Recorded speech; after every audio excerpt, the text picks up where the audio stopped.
The door of room 812 opened, and Clara walked in with her carry-on luggage. She was tired after a 3-hour flight and a 40-minute ride to the hotel, and when she finally lifted her eyes from her phone, where she'd been checking the schedule for the next day's conference, she froze completely at the sight of Daniel standing in the middle of the room, wearing only a white t-shirt and underwear. He had a toothbrush with foam still in his mouth and was looking at her with the same expression of absolute shock that she probably had at that moment. For a few endless seconds, neither of them could say anything. They just stood there staring at each other in that absurd, embarrassing situation, until Clara finally found her voice and said, with the automatic formality she used when she was nervous, "This is my room." Daniel swallowed with difficulty, wiped his mouth with his arm in an awkward gesture, and replied in a slightly rough voice, "Apparently it's mine too." And in that moment, they both realized the hotel had made a mistake that maybe wasn't so wrong after all. To understand how Clara and Daniel had ended up in that uncomfortable moment,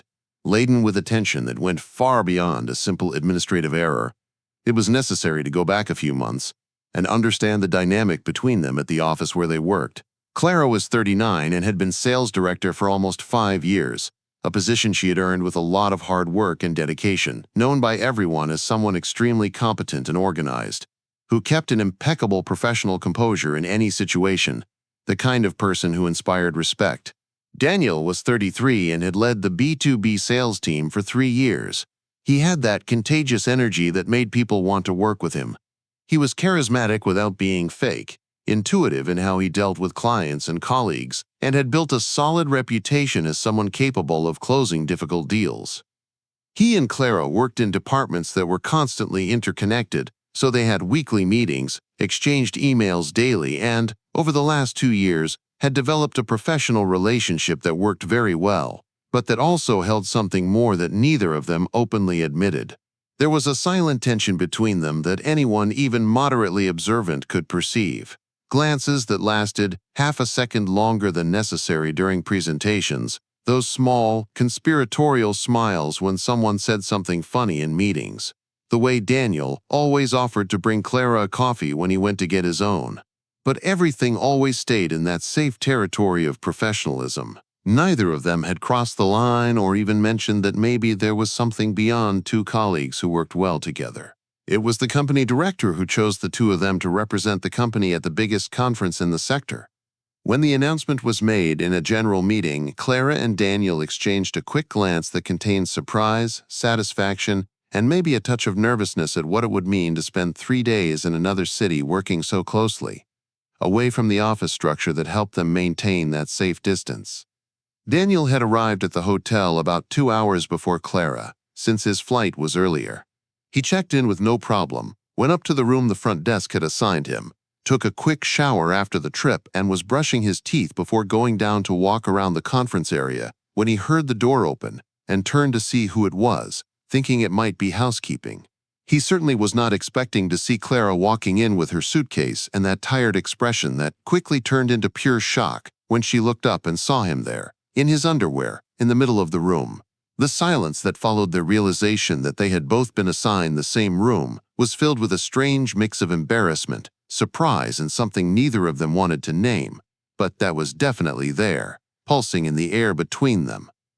As always, Clara was the first to recover her professional composure. She cleared her throat and said she would go down to the front desk to sort it out, since it was obviously an administrative error, while Daniel quickly grabbed some pants and put them on, saying he would wait there while she fixed it. But when she left and closed the door, he stayed standing in the middle of the room, thinking something he would never admit out loud. She could easily stay here.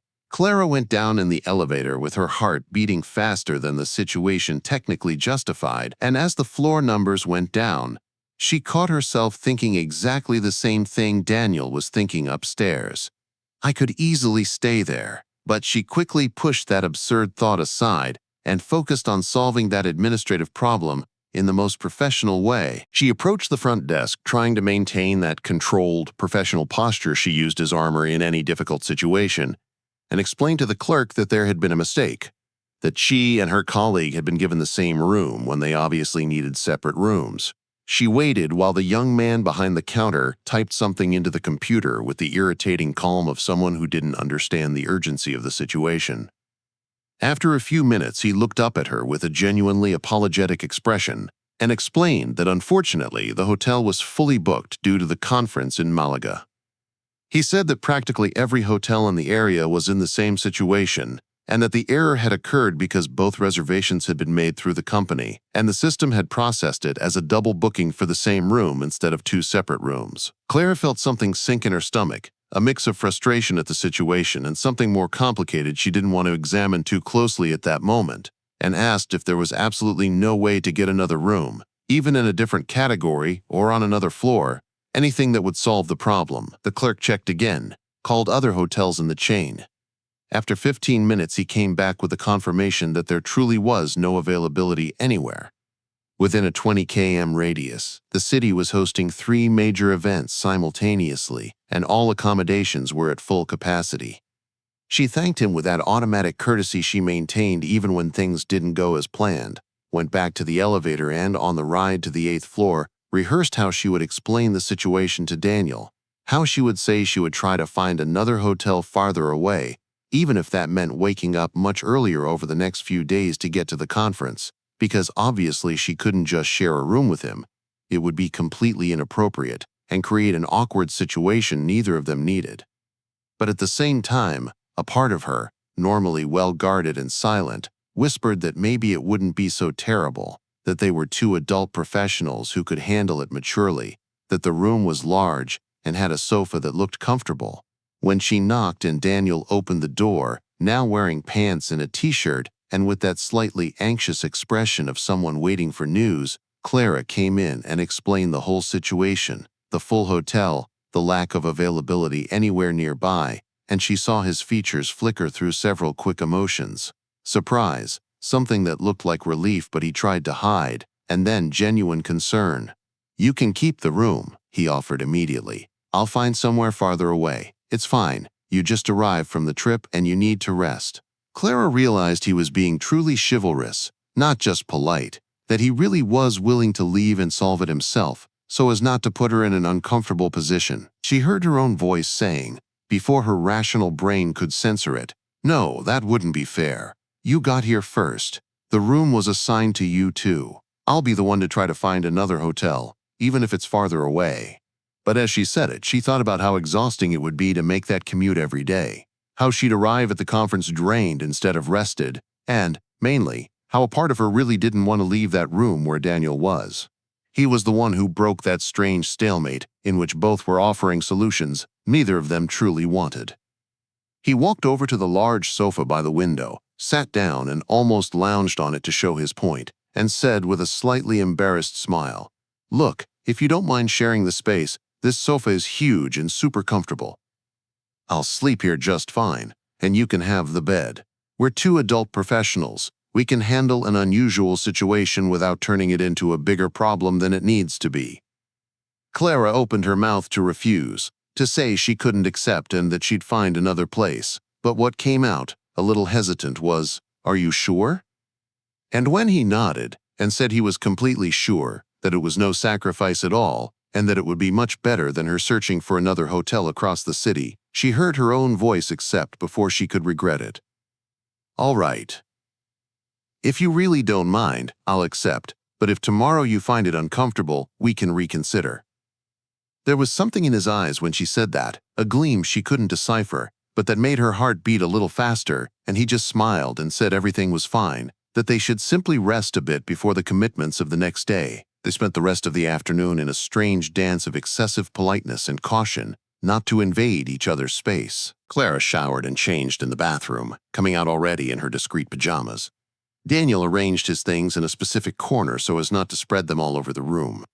They kept up professional conversation about the conference schedule and the talks they wanted to attend, but there was a constant awareness of the other's presence that filled even the silences with meaning. When it was time to sleep and Daniel settled onto the sofa with an extra blanket from the closet, Clara laid down on the comfortable bed and stared at the ceiling in the dark, listening to his breathing a few meters away and thinking how absurd and inappropriate the whole situation was, and at the same time how she didn't feel bad about it at all. how it almost felt as if the universe had conspired to place them there in that shared room, to force something they had been avoiding for far too long. The next morning began with that polite awkwardness between two people who had slept in the same space but were acting as if it were perfectly normal and professional. Clara woke up first and went straight to the bathroom to get ready before Daniel woke, avoiding that strange good morning moment in pajamas. When she came out already dressed and made up in her usual corporate armor, he was sitting on the sofa looking at his phone. He looked up at her with a slightly shy smile and a "good morning" that sounded more intimate than it should have. They had breakfast together in the hotel restaurant, keeping the conversation professional about the day's agenda, what talks each would attend, what contacts they hoped to make, but now there was a new layer of complicity between them. Small shared smiles when someone at the next table spoke too loudly, the way Daniel automatically pulled her chair in for her, and how she accepted it without thinking, when normally she would have refused that gesture on principle. The conference took place in a huge convention center 10 minutes from the hotel, and they rode there together in an Uber, sharing the ride while they reviewed notes and discussed competing companies that would probably be present. But Clara realized she was hyper-aware of his physical proximity in the back seat, of the way his arm occasionally brushed hers when the driver took a turn, of the faint masculine cologne he wore, and that she had never noticed in the office, but that now seemed to fill the whole space. During the day, they split up to attend different talks according to their plan, but met during breaks for coffee and to exchange impressions, and each meeting had the energy of two people rediscovering each other outside the safe context of the office. At lunch, they ended up at the same table with other professionals in the sector, and Clara watched Daniel interacting with them. The genuine ease he had in making connections, the way he asked smart questions, and really listened to the answers instead of just waiting for his turn to speak, and she felt something tighten in her chest as she realized how much she admired that man, not only professionally but as a person. He must have felt her gaze because he turned his head mid-conversation, and their eyes met for a few seconds, and in that moment, Clara had the strange sensation that he too was looking at her differently, not as the controlled, efficient sales director, but as Clara, simply a woman sharing that experience with him. The afternoon passed quickly amid networking and more talks, and, when the official event ended at 6 p.m., a group of about 10 professionals from different companies had already agreed to go out for dinner at a Peruvian fusion restaurant someone had recommended. Of course, Clara and Daniel were included.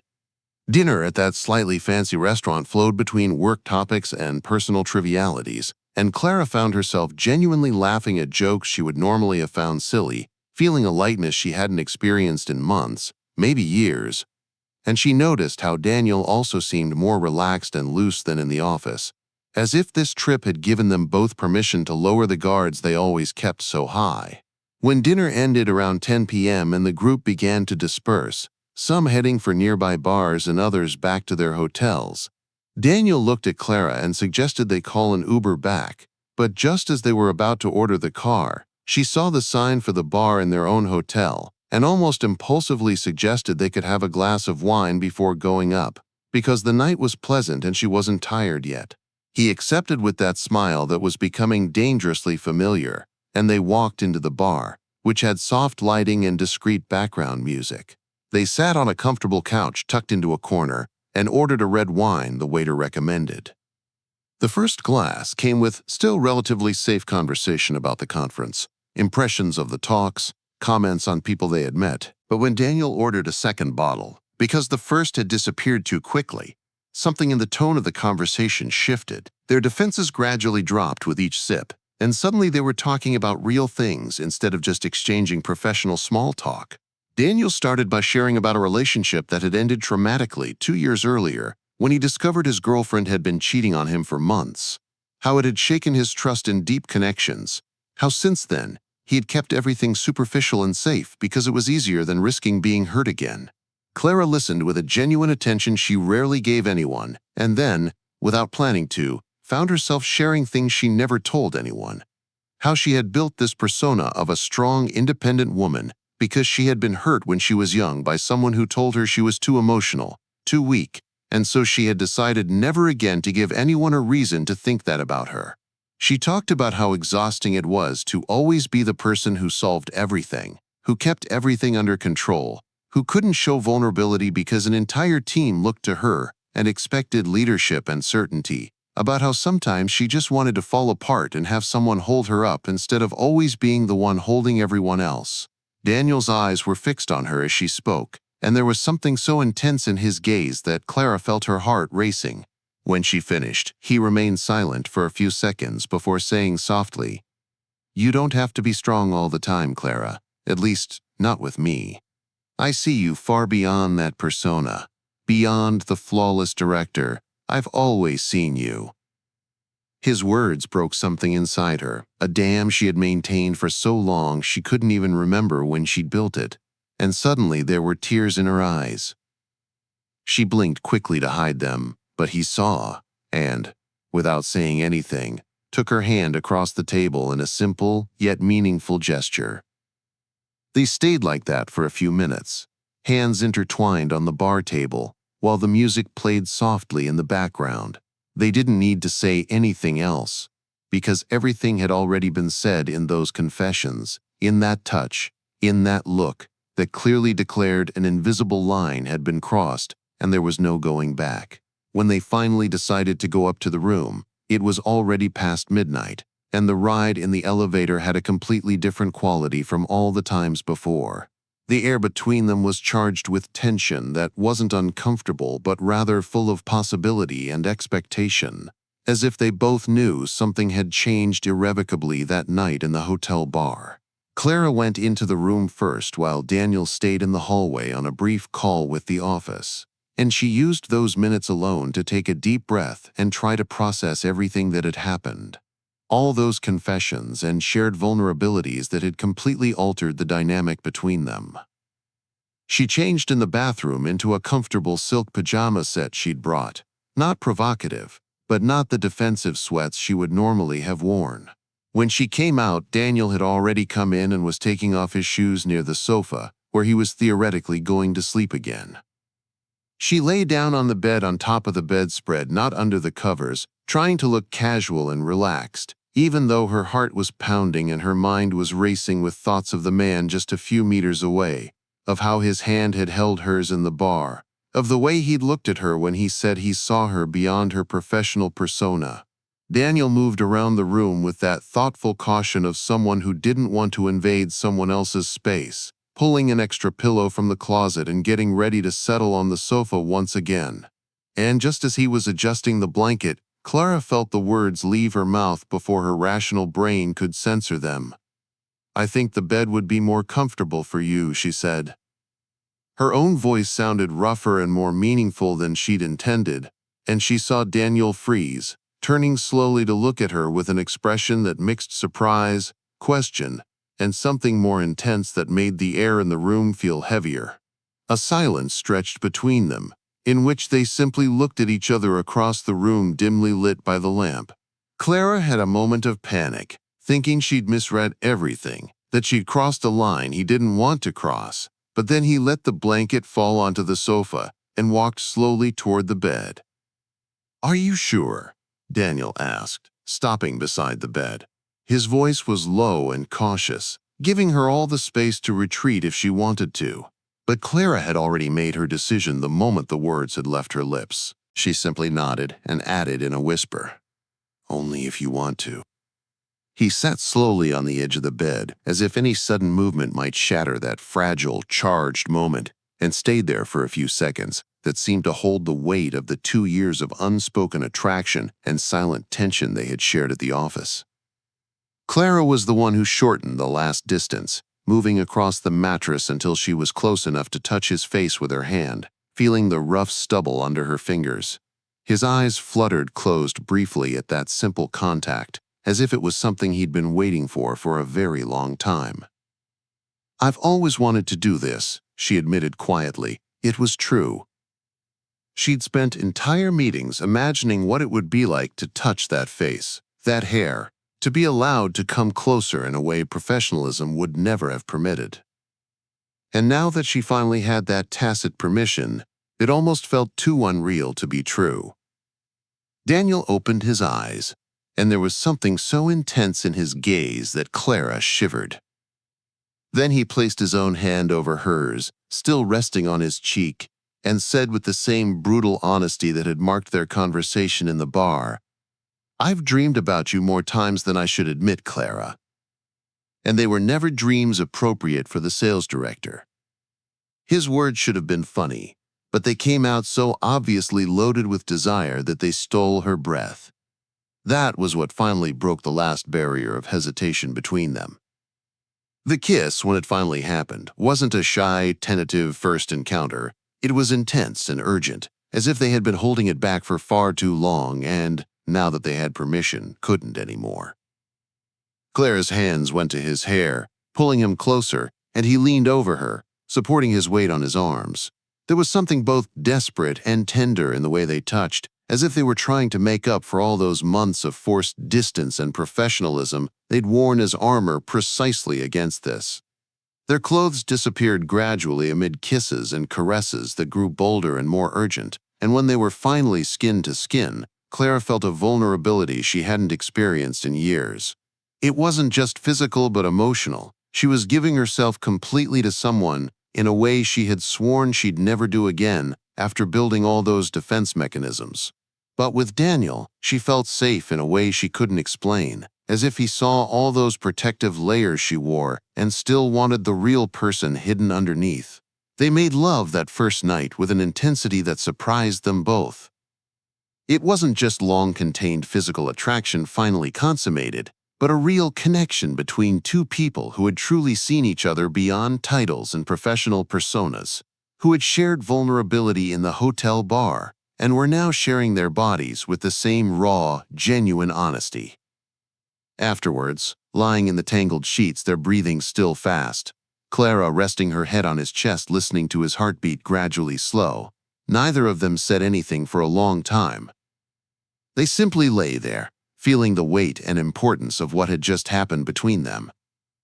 It was Daniel who finally broke the silence, kissing the top of her head and saying softly, "Well, I guess we're not going to need the sofa after all." There was a smile in his voice that made Clara laugh in that loose, genuine way she rarely allowed herself, and she answered by hugging him tighter. "I don't think so. We're definitely not going to need the sofa." And both of them understood, without needing to say it explicitly, that this hadn't been just an impulsive night, but the beginning of something that probably should have started a long time ago. The next morning was completely different from the one before. Clara woke still in Daniel's arms, with sunlight slipping through the curtains, and instead of that distant, polite embarrassment of the previous day, there was a comfortable, natural intimacy, as if waking up in his arms made sense in a way she couldn't explain and didn't want to question. He was already awake, just lying there watching her with a small, tender smile, and when he realized she was awake, he kissed her forehead and said, "Good morning," in that rough, sleepy voice that made her stomach flutter. They stayed in bed talking in low voices longer than they should have, considering they had a conference to attend. But neither of them seemed too concerned about returning to the professional reality waiting outside. They created a temporary bubble in that hotel room, where they could be simply Clara and Daniel, without the roles and expectations they carried at the office. When they finally got up to get ready, there was a surprising ease in the way they shared the space. She showered first while he ordered room service breakfast. They ate together still in bathrobes, chatting about anything except work, discovering small things about each other that had never had room to exist in the strictly professional interactions of the last 2 years. The rest of the conference passed in a pleasant haze, in which Clara was technically present and engaged, but a part of her was constantly aware of Daniel, where he was when their eyes met across a crowded room. Those little conspiratorial smiles they shared when someone said something particularly boring in a session. They were careful not to be too obvious in front of other professionals, maintaining their professional demeanor in public, but there was an undercurrent of intimacy that gave double meaning to even the dullest conversations about sales strategies, a subtext only they understood. The next 2 nights were just as intense. They had dinner with other professionals, keeping up appearances, but always found a way to return to the room early enough to have time alone. Each night deepened that connection that had begun in the hotel bar, not only physically, though the chemistry between them was undeniable, but also emotionally. with growing intimacy fueled by each conversation, each shared vulnerability, each morning waking up intertwined as if it had always been that way. When the last day of the conference came and they checked out of the room that had been the setting for those 3 transformative nights, there was a melancholy in the air mixed with anticipation for what came next, because they both knew that going back to the office meant facing the reality of their situation, deciding what they were now and how they would handle that in a professional environment where they needed to maintain a certain composure. On the flight back, they sat apart due to seat availability, but exchanged text messages the entire trip, little jokes and comments about other passengers, but also confessions like, "I already miss waking up with you," which made Clara's heart tighten in a good way. Back in their city and at the office the following Monday, they agreed to be discreet at first, until they understood better where this was going. So they maintained the same professional relationship in public as always, but now it had a completely new layer. Looks that lasted half a second longer than before, filled with shared memories, text messages during the day that had nothing to do with work, secret lunch dates away from the office where they could drop their guard and just be together without pretending to be only colleagues. It was on a Friday, 3 weeks after the conference, when Daniel passed by Clara in the hallway while no one was looking and discreetly slipped a folded note into her hand. When she opened it later in the privacy of her office, she saw his now familiar handwriting spelling out simple but meaningful words. "If one hotel room caused all this, imagine an entire life. Have dinner with me tonight for real this time, without having to hide." Clara stared at the note for a long moment, feeling something expand in her chest. A happiness mixed with fear and hope, and a growing certainty that what had begun as a hotel error had actually been the most perfect right turn destiny could have arranged for them. She answered with a simple yes, by message, and that Friday night they had their first official date, as 2 people truly trying to build something together, instead of just colleagues who had shared intense nights in a hotel room. Dinner was at a small, cozy Italian restaurant Daniel had chosen because he knew she loved fresh pasta, and for the first time they could be themselves in public without measuring every glance or smile, able to hold hands across the table without worrying who might see. During that dinner, they decided together how they would handle things at the office. They agreed they wouldn't hide it, but also wouldn't flaunt it, that they would officially inform their director and HR because it was the correct thing to do given their positions, and that they would let people notice naturally. The reaction, when they finally told, was surprisingly calm. The director just smiled and commented that sending them together to the conference had been a good decision since they clearly worked well as a team, and their colleagues, who had long suspected there was tension between them, reacted more with relief than surprise. In the following months, Clara and Daniel learned to navigate their new situation, working together while also building a relationship, discovering that the chemistry and partnership they had professionally translated perfectly into their personal life, as if they were 2 pieces always meant to fit together, but in need of that nudge from fate disguised as an administrative error. They remained professional at the office, but underneath, there was now a solid base of intimacy and trust that made even the most stressful meetings easier to handle, because they knew that, at the end of the day, they were going home together. A year after that first conference, when they returned to the same city for the next edition of the event, they insisted on staying at the same hotel and specifically requested room 812. When the front desk clerk joked that this time there would be no mistake because they had made a shared reservation, Clara and Daniel exchanged a knowing look. That night, lying in the same bed where the first of many nights together had happened, Daniel kissed her and said softly that he had something to ask her.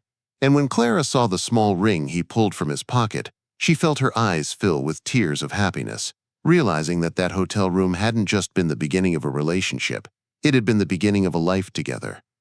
Not all mistakes need to be corrected.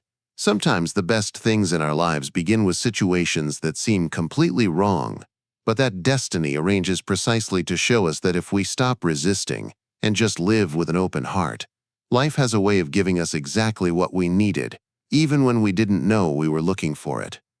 If this love story that began with a hotel error touched your heart, leave a like so more people can discover that sometimes destiny has to give us a little push so we finally find the courage to live what we've always wanted. Subscribe to the channel for more stories that prove the best romances begin in the most unexpected places.